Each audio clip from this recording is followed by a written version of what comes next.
Hey everybody, how's it going? Stoud Man coming back at you today, and I have got some interesting items to show you. So I went out thrifting today, looking around and seeing what I can find at the thrift stores and the pawn shops and all that good stuff. And I actually came across a few interesting items. Mostly Blu-rays, but I did pick up one VHS, and I'm just going to show you what it is right away. You know, get it out of the way, because it really isn't anything like significant in terms of being something that was never released on DVD or Blu-ray. It was released on both DVD and Blu-ray. I own the Blu-ray. I believe I owned the DVD at some point, but I no longer do. I picked it up primarily because of nostalgia, primarily because it looks nice and it would be a really nice thing to put on my shelf.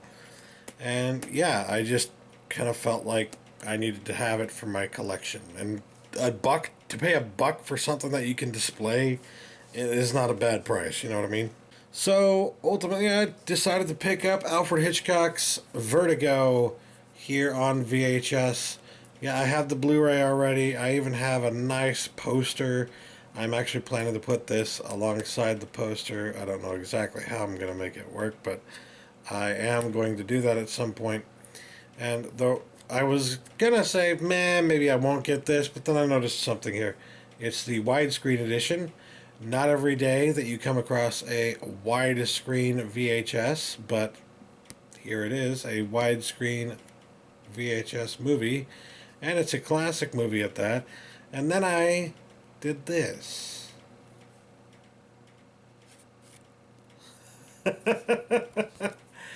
How cool is that?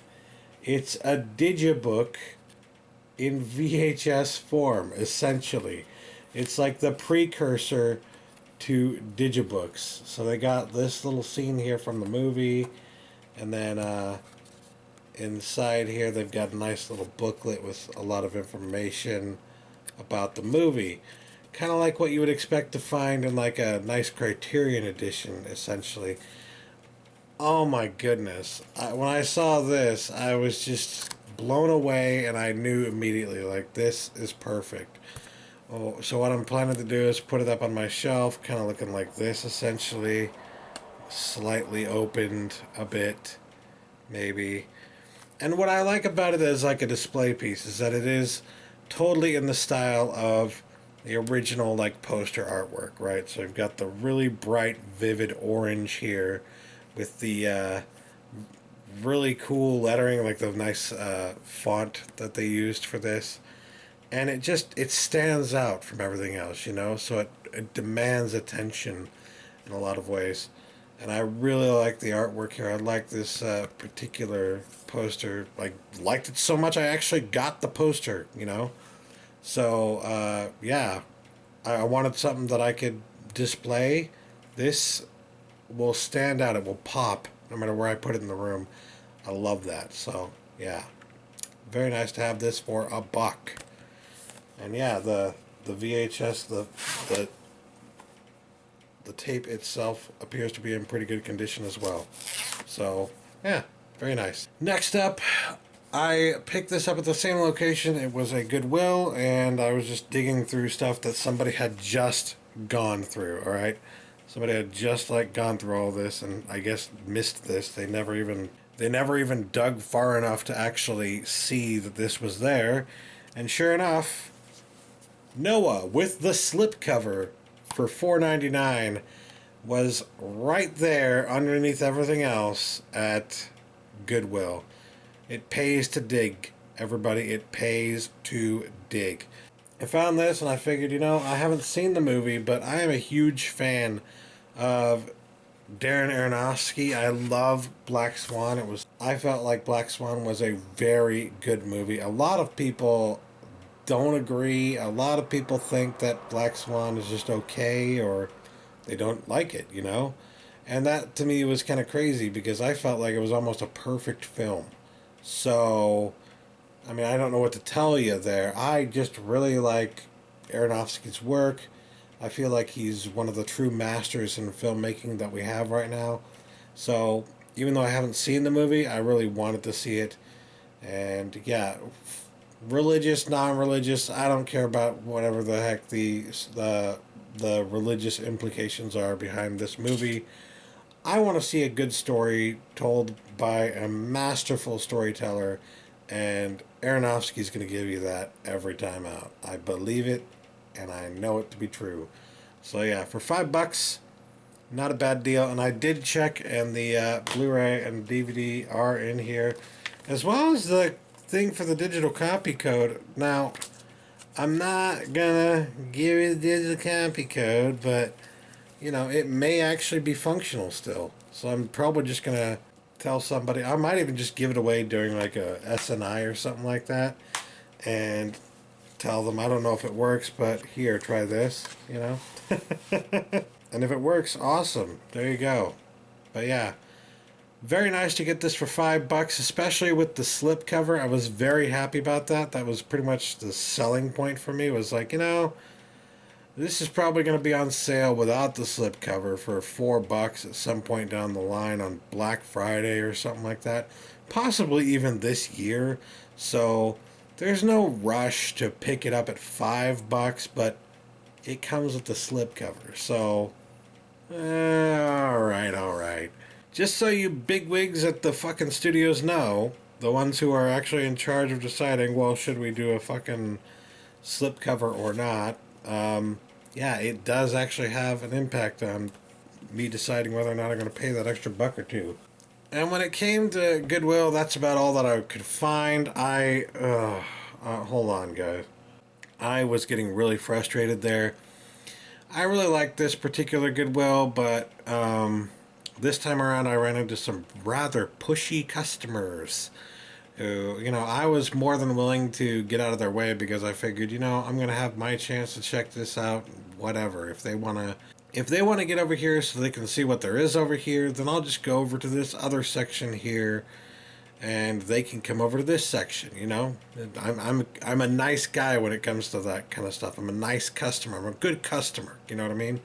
So I'll do that. I'll make concessions. I'll just, you know, get out of the way and I'll go to where they were looking at stuff and I'll look at stuff there and I'll try and get a good sense of what's there while they're checking out the place that I had previously been looking at. Well, every time that I was making this concession, every time that somebody was clearly like signifying that they wanted to look at the area that I was looking at, without fail, I would move to that next area and within maybe a minute, somebody else would be coming along trying to do the same thing, just like trying to push me out of there, you know? And so I would do that. I would go, okay, you want to take a look? All right, I'll go over to this section then. And then I'd go to that section and somebody would be trying to push me out of that and push me out of that and push me out of that and push me out of that. And it was just getting to the point where I couldn't take a look at fucking anything. There was somebody in literally every area that I was trying to look at things. And they would not move and they would not allow me to take a look at anything. So I literally just said, you know what? I found these two things. I'm done. That's it. That's all I'm getting here. There's nothing that Goodwill can do about customers like that, but it was just really annoying, you know? So if you're ever at a Goodwill and you're ever doing stuff like that and you see somebody who is being more than willing to move for you, then don't be a dick about it. Don't just kind of like try to force your way in there, you know what I mean? Just send a nice little signal, like, you know, and that's enough. You don't just have to like kind of insinuate yourself into that area, you know what I mean? Especially when it's in an area where most people are not going to be interested in checking anything out. And you're probably more interested in trying to find like DVDs or video games that are hidden in that area. The VCR, VHS area. I don't know why, but for whatever reason, people like to hide like the really cool DVDs and games and stuff like that in the VHS section from time to time. And the people who come here, I think they know that. And so they start looking in that area for those types of things while I'm trying to legitimately look at the VHS section for actual VHS tapes. And it's just really annoying, you guys. It's really annoying. Like, I have to sit here on my phone typing these titles in to see if they are actually fucking available on any other format, and you're here just like, can I get Final Fantasy VIII for $5? Like, really? Really? Is that Tony Hawk 2? So anyways, that rant out of the way. After I was done at Goodwill, I moved on to a pawn shop that I had never actually been to before. It was my first time at this pawn shop, and I just said, well, maybe they're going to have some Blu-rays, maybe they'll have some DVDs. Most pawn shops have Blu-rays and DVDs of some sort. And sure enough, they did have a small but interesting Blu-ray selection there. And they had a deal going where it was 5 for $20. You buy 5, you get them for $20. And so for $4 each, I picked up all of the following Blu-rays. First off, the one that really caught my eye, because I've been trying to, I don't know if you remember, but I got a particular movie from Go Hastings, and it ended up being thoroughly trashed, looking like somebody had found it in the garbage or something like that, and just, it was in horrible condition. And I got my money back on that one essentially, and I figured whatever, I'll find it in the wild at some point for about the same price that I paid for it on Go Hastings. And sure enough, I did, only I found an even better copy of that particular movie, and that movie was, of course, Donnie Darko. And I actually found here the 10th anniversary edition of Donnie Darko, which includes the original theatrical version and the director's cut in high definition. It also includes the DVD copy for the director's cut and the DVD copy for the theatrical cut, which both, I believe, have different special features. And then disc 4 is just a digital copy. I don't know why they were at this point still doing digital copy on disc, but whatever. To be able to get this for $4, I was very happy about that. I didn't want to really pay very much for Donnie Darko, and this is a really nice deluxe set with, everything. It has everything. So, yeah, very good deal, very good price. I was very happy about that. Next up, I found this in a Blockbuster case there, and I elected to get it because I already had Blu-ray cases back home that I could replace them with. And sure enough, that's exactly what I did. So here we have Persepolis. I got Persepolis for $4. Haven't seen the movie, but I read the first volume of the graphic novel. I've been trying to find a decent deal on the second volume. Have not yet found it, so I haven't been able to read that second volume yet. And as I understand, this movie in a lot of areas is not exactly the same as the graphic novel, but it also borrows more heavily from the second volume. So I really want to read that second volume before I dig into the movie itself. But to be able to get the movie for $4, it's a pretty damn good deal. And it comes with a bunch of special features as well. Even though it was in a Blockbuster case, it was indeed the proper original release of Persepolis. It wasn't a rental copy that didn't have any special features or anything. It's Persepolis. It's the thing. It's the real thing. It's real. It's real, guys. It's real. Next up, I picked up a movie that I was not sure whether or not I would like. In fact, the next two are movies I was not sure if I would like. But this one, I figured, what the heck, $4 to give it a shot and see what it's like, because I do want to watch it. I just don't want to pay too much to watch it. So for $4 to be able to, buy it and own it and check it out for myself at my own leisure. 300 Rise of an Empire. That's a pretty good deal for 300 Rise of an Empire. I have not seen it yet. I have heard bad things. When I first saw the trailer come out, I thought it looked like crap. And, I guess when I say crap, I mean, it didn't look as good as the original 300.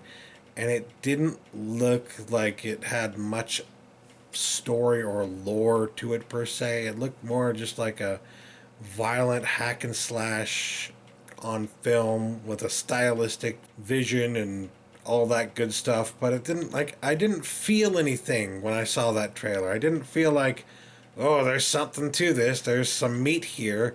I felt like it was all flash and bang and no substance. And from what I saw from all the reviews of this movie, that's pretty much on par with what everybody said who actually saw the movie. So I guess I was sort of right about the trailer, but either way, it looked like, even if it's just all flash and bang and no substance, I do kind of like the flash and bang that comes with the 300 brand. Now it's a brand, I guess.